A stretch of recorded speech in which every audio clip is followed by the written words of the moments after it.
In this Lunch and Learn, Kathy Scott, District Account Manager with CoderZ, and Megan Graybill from CodeVA share information about their virtual coding and robotics curriculum and competition.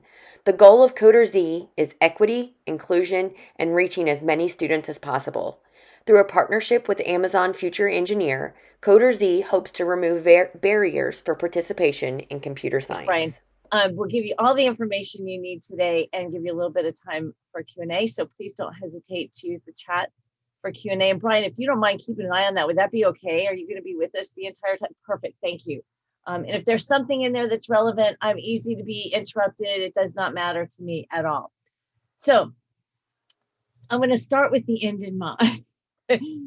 Hopefully at the end of this, you will walk away with an opportunity to bring virtual coding and robotics to your classroom right away at no cost. Our goal is to make sure that, let me make sure if I need, do I need to, okay, I think I don't need it. Okay, that's fine. I had to click on something, I think. So I wanted to make sure that you knew what you were going to be able to walk away with and really introduce all of your students to coding and robotics. And I will caveat that for the K3 kids or for the K2 kids, for the primary kids. We're going to show you CoderZ, which is a virtual coding and robotics curriculum. I'm going to give you an overview, and Megan's actually going to go into one of our elementary lessons so you can actually see the curriculum. You'll have 2 opportunities for free content, and I will tell you all about both of them. So let me get started with the big picture. I just gave you all the information we have. That's our agenda today. So CoderZ, we are a virtual coding virtual robotics curriculum and competition. Our goal is to reach as many students as possible, which is why we have also partnered with Amazon Future Engineer. And I will say it actually the other way. They came to CoderZ for our first partnership because they loved how we taught coding and robotics. So we want to reach as many students as possible, as does Amazon Future Engineer. We have a new award. You see some of our awards down there. We were selected, CoderZ was selected as a 2021 Cody Award winner for the best coding and computational thinking solution. That's a pretty big deal, y'all. And so we're really, really proud of that. So again, our mission is to reach as many kids as possible. CoderZ wants to open the doors for as many kids as possible to computer science and STEM. We want to remove that barrier. There's research out there that says by 2nd and 3rd grade, kids say, hey, I don't look like a computer scientist, so I'm not even going to think about it. We want to eliminate that. Amazon Future Engineer wants to reach as many kids as possible because they obviously need a lot of engineers. So we're going to help students with that thought process. And supporting CodeVA to continue with that. And we appreciate the partnership with CodeVA so we can get that message out to as many kids and teachers as possible. So I mentioned that Amazon Future Engineer came to CoderZ and said, we love how you teach coding and robotics. And the first piece of that is the Amazon Cyber Robotics Challenge. This brings that real world industry into your classroom. The goal for us is to reach as many kids as possible. And we're going to do that through a 3-hour virtual challenge. There's 3 levels and a final challenge. Students will work through the curriculum. There is a teacher's guide, very important teacher's guide to help you as a teacher go through it with the standards alignment included. The standards alignment in the guide are national standards. And Megan and Brian, I can send you guys the SOL alignment to that so that we can share that out with everybody as well. Well, and then I can interject there too. Oh. I think what everyone here will see when we go over the lesson is that you may not even need the paper. Like it is just so obvious in lots of different places. So we'll kind of look at that too. Thanks, I Kathy. love that. That's awesome. So once your kids go through that 3-hour course, at the end, you see at the very bottom, the AFE Live Virtual Field Trip. So they learn novice level coding and robotics in an Amazon fulfillment center in the 3-hour course with Hercules. one of the Amazon Fulfillment Center robots. At the end, through Amazon Future Engineer, you can also sign up for a live virtual tour of a fulfillment center. For real, it is like amazingly cool. I just can't even begin to tell you how cool that is. It brings the whole picture together. We're trying to connect education, industry, and community. We all have fulfillment centers that aren't as far away as we think. They're sort of in our backyard in some way, shape, or form. This is a great opportunity to get all kids to understand how that works and understand that robots and humans work really well together.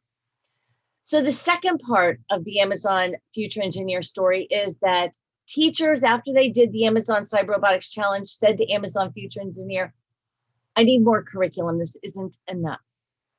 So Amazon Future Engineer came back to CoderZ and they said, okay, we want to sponsor, we want to underwrite for teachers with underrepresented populations. And I'm going to make sure you really are understanding that. If you are a teacher and you have students in your classroom from underrepresented populations, and everybody here does, I guarantee you, you will qualify to get 6 months of one of our courses, actually any of our courses, for up to 150 students at no cost. Yeah, at no cost. So you can get in there, you can use the teacher's guide, you can play with it, you can really see how it works. We'll work with you. Like I said, I give you a couple of options here. You can either extend an annual subscription or you can just do that first 6 months. It doesn't matter to me. We will help you in both environments. Super cool, super fun, exposing as many kids as possible to coding and robotics. So then you say, okay, why would we do virtual robotics? 21st century skills, life skills, we've heard them called a lot of different things. They start with critical thinking, computational thinking, communication, collaboration, creativity, project-based learning. It's all in there in all of our courses. So you're actually even going to see engineering standards addressed down to the elementary level. You're going to also see English language arts, informational text. Megan's not going to show you any of that yet because it's not out yet. So that is coming and will be released at the end of the month, at the beginning of August, in an extension of our CoderZ Adventure course. Super excited about that. So then, like, why CoderZ? Well, as you see, at the core of what we do is inclusivity and equity. As I mentioned, reach as many kids as possible, eliminate that barrier of, I don't look like a computer scientist, so I'm not going to do it.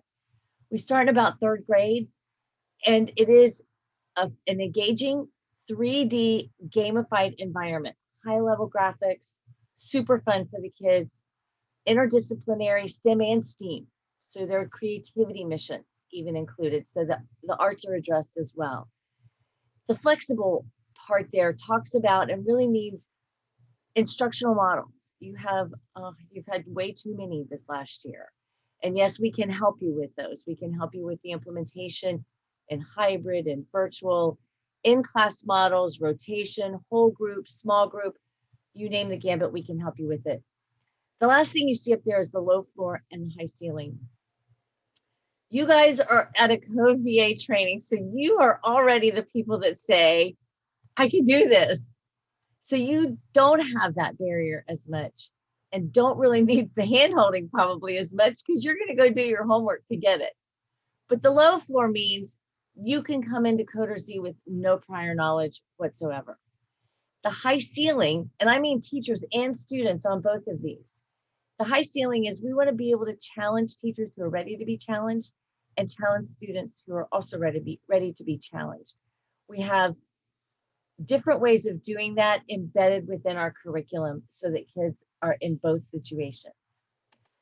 So I'm going to give you a big picture, and then Kathy, I'm going to you hit on a question that Raymond had in the chat, so I just wanted you to be able to elaborate. He or she, I'm sorry, was asking about that flexibility that you were just discussing, whether it's like a small group after school, is it in person kind of thing, so could you elaborate on exactly what that help would look like? Absolutely. And so, my answer, and you're not going to like it, is it depends.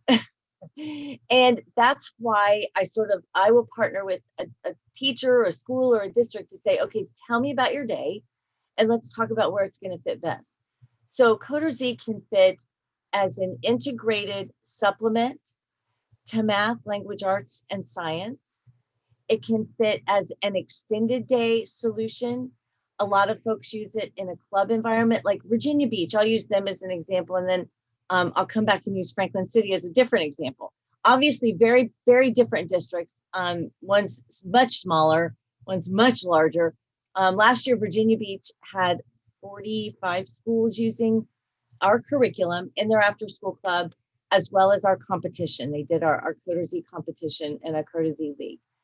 Franklin City, on the other hand, this year will just be getting started, and they're going to integrate it within the instructional day. They want to boost kids' focus and engagement and helping them use it within math and science to help sort of plug them in and bring them to life a little bit. And so that's another way. When you talk about like small groups and rotational models, it would be one of your rotations at the computer. Obviously, it's virtual. There will be some offline materials as well. So you'll be able to do some of that and maybe another small group. But we actually have a professional development team that would help us expand on exactly what would work best for you. And I would bring them into that process as well. Does that answer your question, Eric? I think it was Raymond. Okay, perfect.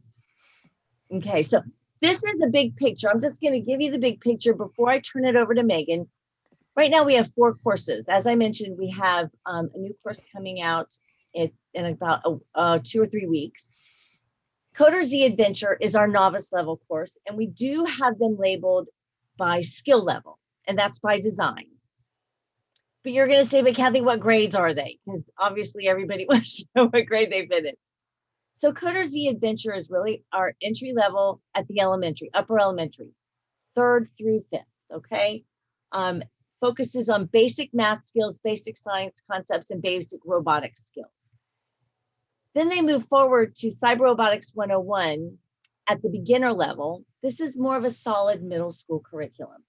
You'll get more geometry, you'll get a little bit of entry-level physics in there, as well as introduction to gyros and sensors. And actually at the end of Cyber Robotics 101, they actually get into decision-making, input and output. So you can see that progresses. Cyber Robotics 102, not much below 8th grade. You actually get into trigonometry and physics in this course. Students are going to learn more advanced robotics skills, and all of the skills taught in Cyber Robotics 101 are the same skills in Python Gym. Both of these are high school courses. I want to be really clear about Python Gym, and this is just to represent you guys as an elementary group, the scaffolded lessons and courses that we have, that we continue to build on them. Python Gym uses the same skills in Cyber Robotics 102. Students use text-based Python. All of our other courses are Blockly with Java behind it. Kids will be able to see the Java code as well. So with that, Megan, are you ready? I'm going to stop sharing. Yes, but I think this is a great question from Carrie in the chat. It says, what if you have a smattering, love that word, by the way, of novice, beginners, and intermediate? It looks like they all need different programs. So if they purchase this, or if they even use the free trial, how does that work for the differentiation factor? That's the differentiation, exactly. And that can be hard. So again, I would work with you to say, okay, how many kids are at this level? How many kids are at this level? It's also going to come back to instructional model, because if you have all those kids in one class, that's one challenge. If you have them all in separate classes, that's another challenge. Okay, so you did take a good, thanks, Megan.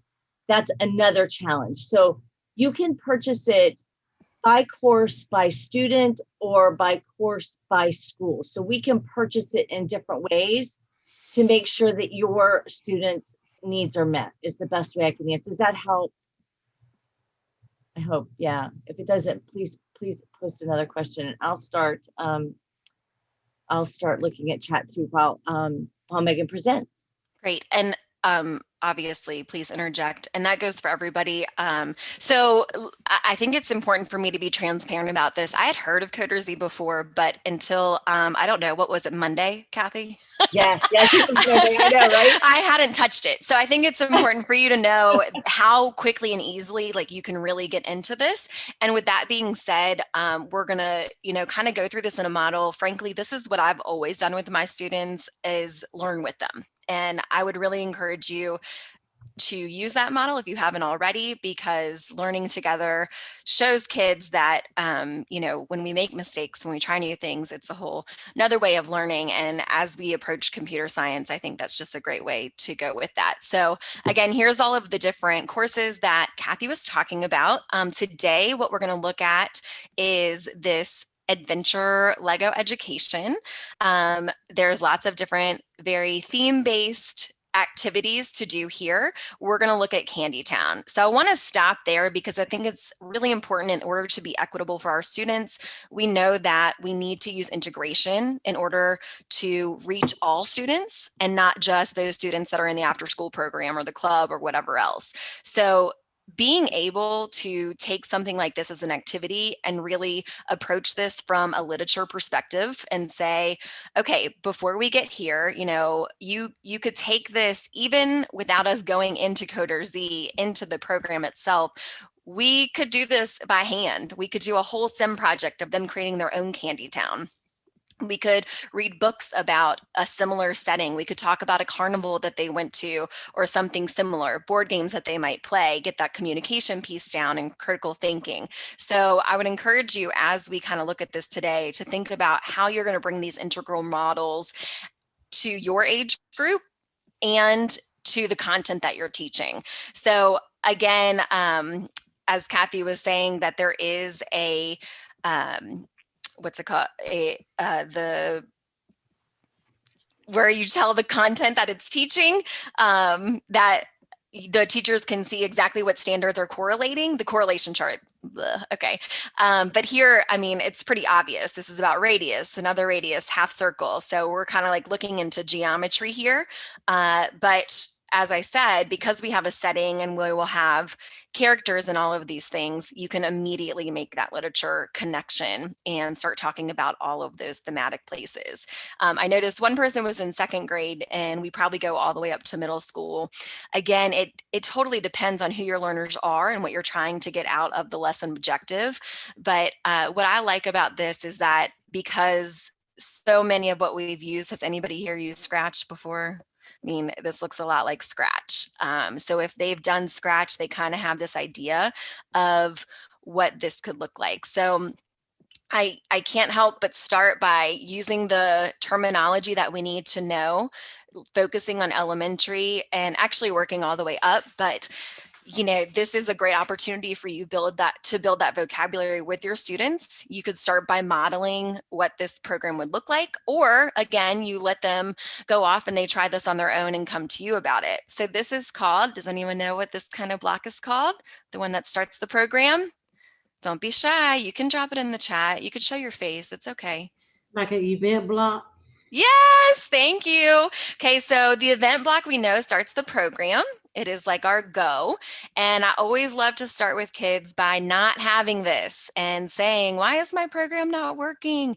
Okay, and so then we know that our event block would make that happen. So obviously for this very first mission, for this very first part, everything's already there for us and we just have to manipulate it a little bit. I also like that it's visual. This really helps our ELL learners or our students that are much more pictorial to be able to come at this without being so overwhelmed by the reading. I know for Scratch, I had some second graders that didn't need Scratch Junior as much anymore. They were ready to jump in. And then I had some fifth graders that were so intimidated by the language that was used in Scratch, they much preferred Scratch Junior. So I think this gives a nice blend that's approachable to both types of learners or needs. So for this lesson, you can press refresh and it'll give direction. Oh, yeah, reload and it'll give the directions again. We're doing this as fast as we can. Sorry, maybe I should have done that while I was going through that spiel. But what I want you to notice is just how differentiated it is and how approachable it is for all learners. So here, what we're trying to do is just get our car to go here. You will have kids standing up. Has anyone experienced that? That are like, okay, so if I have to go here, I'm going to have to go, and they'll do the whole turn thing. You'll have kids that can just stop and look at it and picture it. And so it's a really great way, even in the beginning of the year, to use something like this to get to know how your kids learn. All right, so what we want to do here, again, we start with our event block. This is called an algorithm when we build a set of instructions in a certain order. So this is where you can again talk about your sequencing and does this order matter or does it not matter and why?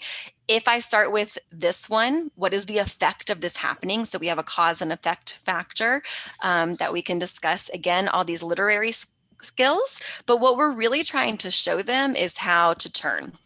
So all of this to say that there's so much learning to go involved in just trying to get there.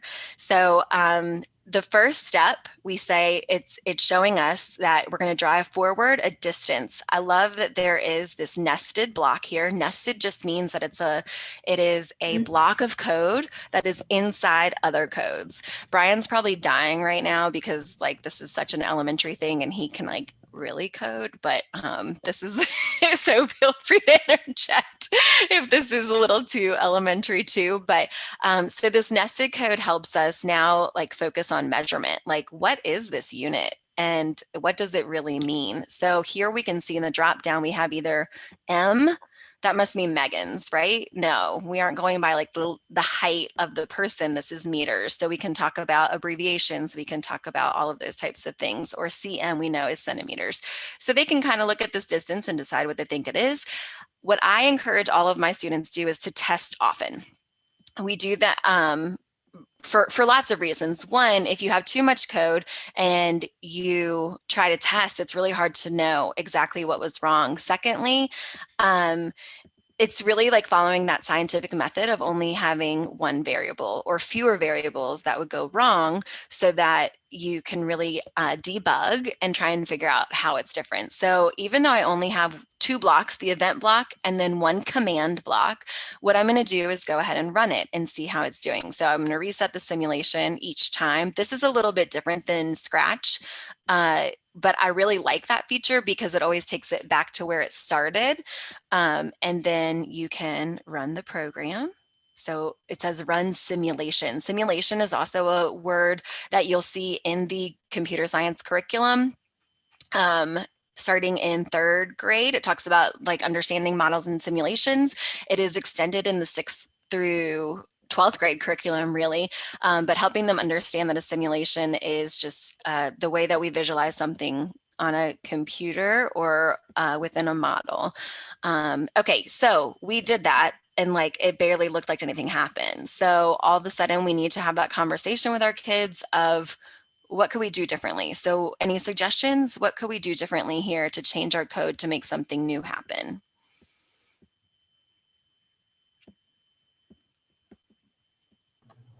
Change your number into centimeters. Love it. Okay. So here, what we could, jump to 100, we could go just to 10, we could do kind of, whatever we feel is appropriate. So I'm going to just start with 10. So here, I think that was Vina that said that. Thank you. So who was it? Stephanie. Stephanie, I'm sorry. I guess I just saw like little blips of the audio. Thank you, Stephanie. Oh, I see you now. Okay, cool. We were together before, right? Yes. I know you. Awesome. Okay. So you can change it to centimeters. You can talk about how many centimeters till we just change it to a meter. There's a whole conversion place there. There's lots of different places again to integrate. And again, look, we haven't even moved yet. You guys are probably like, seriously, Megan, stop talking and like get the thing to move. So let's try it. So we'll stop and we'll run it again. This time we see that it went still like not very far at all. So now I might just jump up to meters and see where we go with that. Let's just try 1 meter and see where we are. We're going to reset it. Because if we didn't reset it, then really we weren't going 1 meter, we're going 1 meter and 10 centimeters. So there's a whole nother conversation of like, where did you really start from? And do you really know the distance? All right, so look, action is happening. Wow, we're crazy now going forward. So our next step is trying to turn. So one thing that is very, I think, harder for adults, honestly, to figure out than kids is like how to turn and why to turn. And that a turn does not mean that you also move. It just means like physically turn the direction and then you have to move forward again. So some of your, depending on the age level and ability of your students, you may have to really define these blocks and what these blocks do and what they mean. Okay, so our next step is to turn right. Now we remember that this was called radius. Okay, so this opens that conversation, which starts in 4th grade about radius, but really hits on the 5th grade circle standards of knowing the circumference, the radius. So when they're saying radius, they're not saying the diameter all the way across. We know that they're just saying from the first 2 circles. So that's a conversation. And how we can define that, this is saying turn right and left. And then these little setting blocks says you can set the angle or set the radius. So I would encourage you again to work with your students to kind of play around with what exactly these do and how they're helpful to you. I'm going to leave it at just turn right now, because I'm going to pretend there's one teacher that I had always put googly eyes.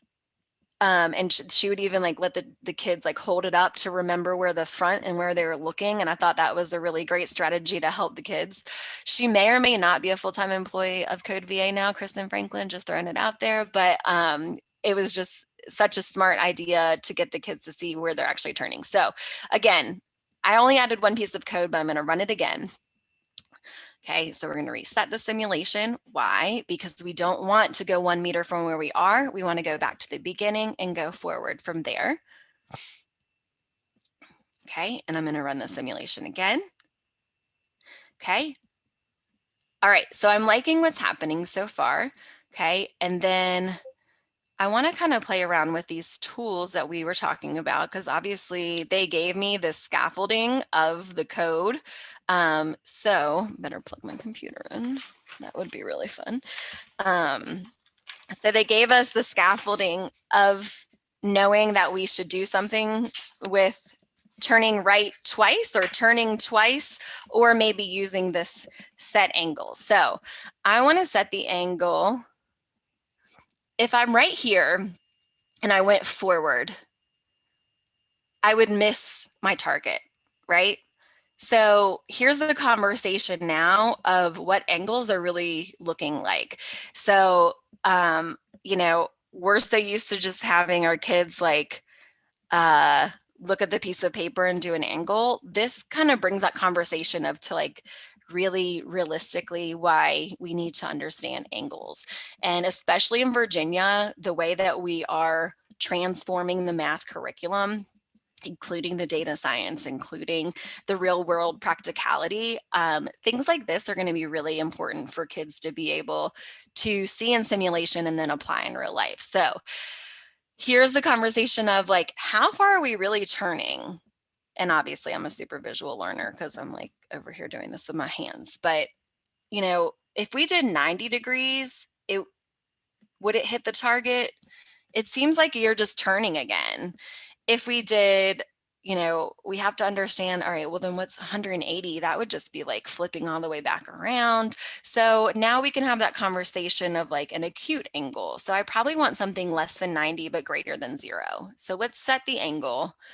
Okay, and then here we can use what's called a data block, or see how it was nested here. So we can go grab a block, and data in this sense is just a piece of information. Woohoo!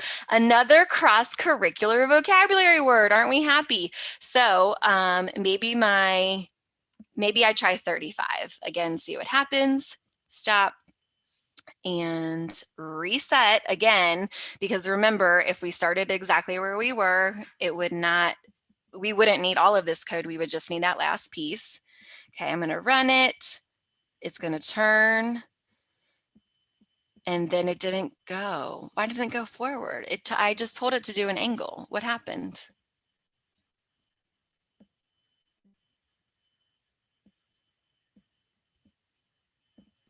Should the angle be on the first turn? Let's try it. Should you reorder them? Okay, so notice what Carrie just modeled for us beautifully is called paired programming.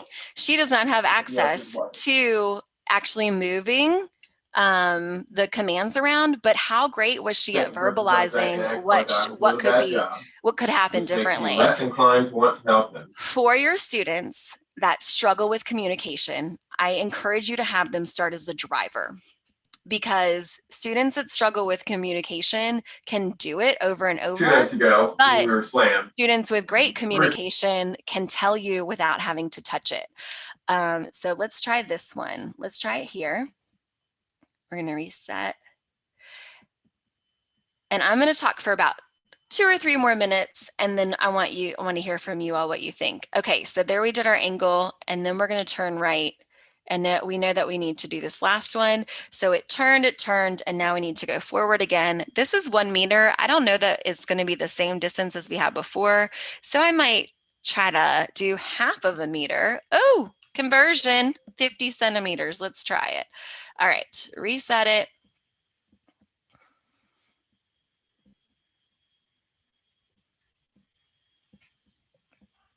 Okay, so here's a really cool thing to understand is the console. And this is not in Scratch. So I think it's a really cool thing that we have here. So it's kind of telling us that something went wrong. I mean, red, scary, right? So it's even pointing it out for us. It does a lot of scaffolding for us, which as a teacher and someone who started using this, what are we on Thursday, 3 days ago? Yes, please. Somebody show me where something went wrong. So again, some of your kids don't need this much scaffolding, but a lot will, and your teachers definitely will. So it's showing me that I need some sort of data here, that I said that I wanted an angle, but I didn't tell you how far, how much. So so what I could do is actually just take that setting off. And now I have this here. So again, I'm going to run this simulation for the last time, and then we'll talk about it even if I don't hit the target. Let's see. Did it reset?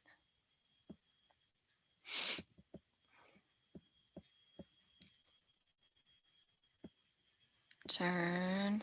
Oh, it's fallen off, and it still needs to go forward more. Okay, sorry, I have to hit the target. I told you I wouldn't, I didn't care, but I do. And so do all your kids. So you better give them a warning that, you have time. Okay, so I'm going to stop here. Do I expect you to have a 30-minute lesson like this with your kids? Absolutely not. But what I'm hoping is that what you can get out of this is that whatever your objective of that lesson is, that you can integrate it somehow. And that was just one lesson from so many missions, and we were able to hit virtually every subject area. I'm not a big history social studies person, but I'm sure you can bring something in on this, like Candytown. Is that healthy? I don't know. Like, is that a good citizenship? I don't know. Play something. But what I want to kind of hear from you all is, what did you take? How could you take something this small into your classroom? What did you get out of that?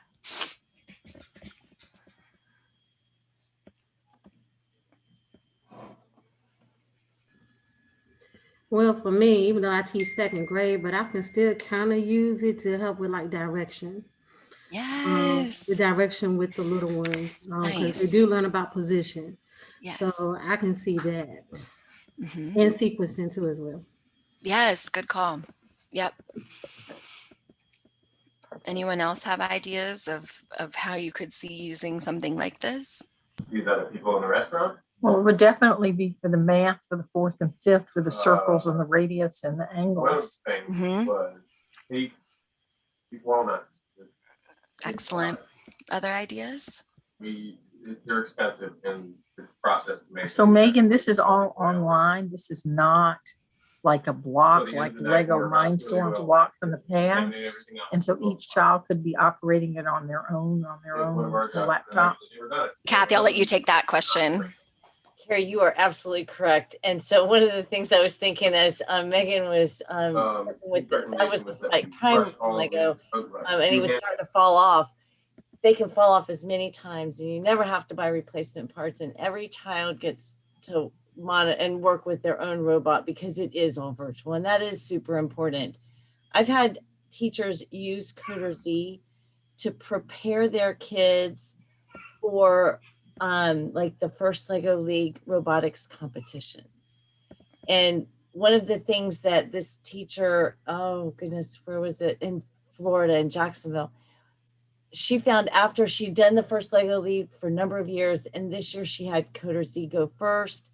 The kids worked with it, and they ended up building multiple robots for their first Lego League competition, so they could determine the best robot to compete with. I mean, that's just cool. like the best story ever. It just made me all happy inside. So yes, it's all virtual. You end up working with 5 different robots, literally. Hercules is the Amazon Fulfillment Center robot. Zappy is a CoderZ robot. Spike Prime from Lego. Mindstorm EV3, that is in our 101 course, and you can actually download the code into the Mindstorm. That is the only course we make the connection between the curriculum and a physical robot. And then our 5th robot is Ruby, another CoderZ robot. I just wanted to point out one more thing too, is the knowledge base. This gives tons of information, but one of my favorite pieces of it is this first steps, because I don't know if anyone is an ITRT or computer science lead or anything, or even working within your school. You could be that teacher that like, oh, she's good with technology, I'll just go ask her. You end up doing this, but it's really nice that it's all right here for you. And it's also really great for your administrator to be able to see this knowledge base to really get that depth of, you start with your free one, but maybe they can purchase the bigger ones knowing that there's all of these different content things to go with it as well. Absolutely correct. Yes. Yes. I could see pairing this with the B-bots. Yeah. And also, so they've got actual hands-on and that CodePillar. Yes. I love it. That would be awesome. Other ideas, questions? I know I'm going to go ahead and put up my last slide while, let me share again. So that I know you guys have lots to do today. And I want to make sure you also, and I have already shared this presentation with Megan and Brian, and this slide, and I've sent them the presentation, both the PowerPoint and a PDF of it.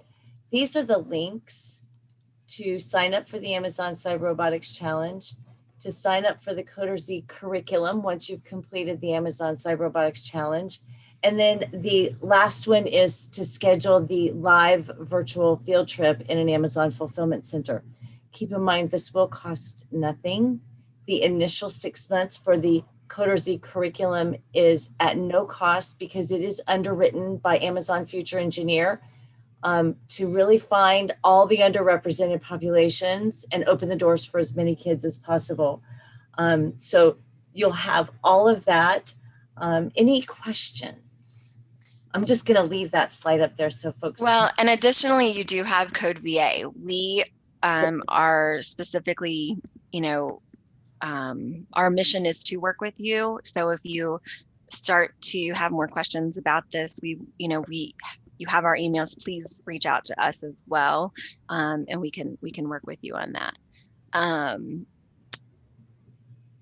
I meant to ask this before I started, has anyone used CoderZ before? Oh, right. I didn't either. Okay. No, just seen it. Cool. Okay, good. I think it's a pretty easy grab and go. I think I would definitely send this out to the teachers that are apprehensive because there are so many resources backing it. And in case you didn't check the chat, please send your email so that you can get that 6-month free trial for participating today. Thank you, Brian. Martinsville, nice. Little Southwest girl with me. Though Lori might not think Roanoke is Southwest. I'm a Northern girl to you. Is that Chesapeake City, Raymond? Is what? I see Raymond is CCPS net. Is that Chesapeake City?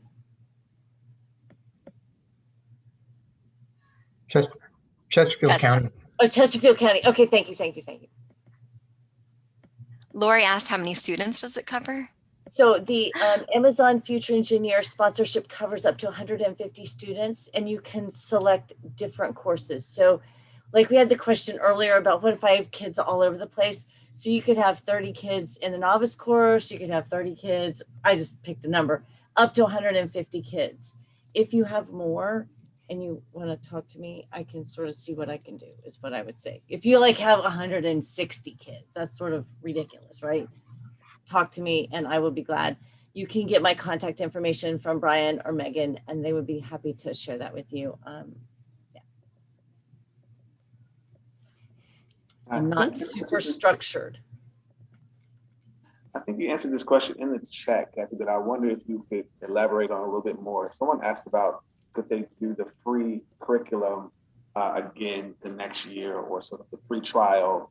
So just thinking about what's the structure of how does that work? Yep, it's designed to be the initial 6 months. So the idea with Amazon Future Engineers, just to help get everything started. I'll be really honest, my job is to make sure that budgets and instructional needs come together. So if you're a teacher and you say, okay, I'd really love to do this right now, and I don't know how to get anybody else involved with budgets, let's talk about it after that initial 6 months.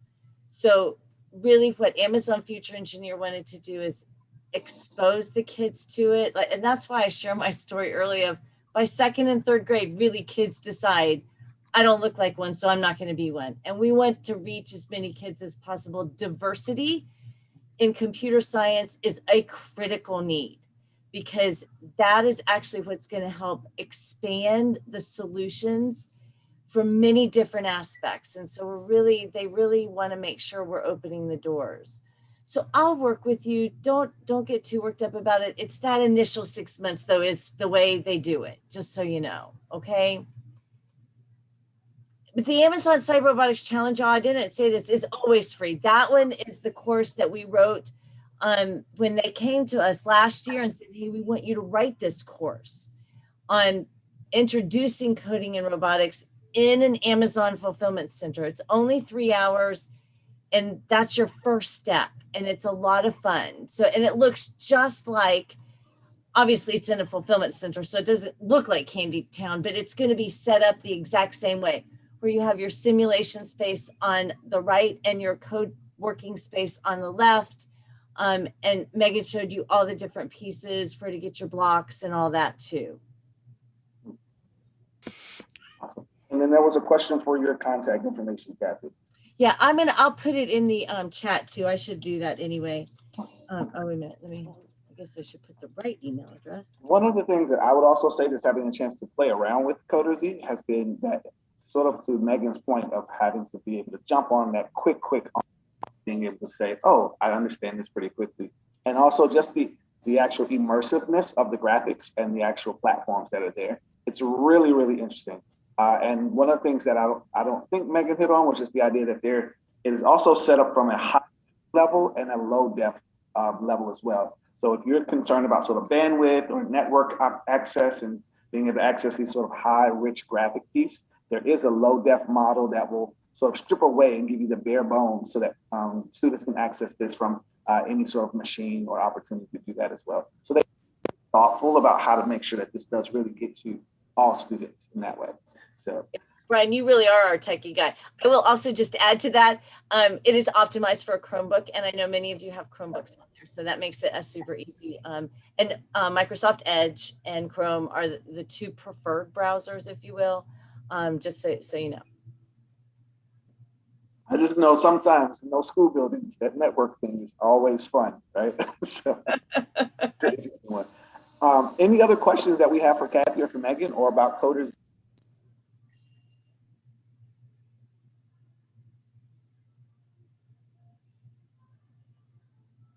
Thank you all so much for being here. I'm glad that you came to check it out.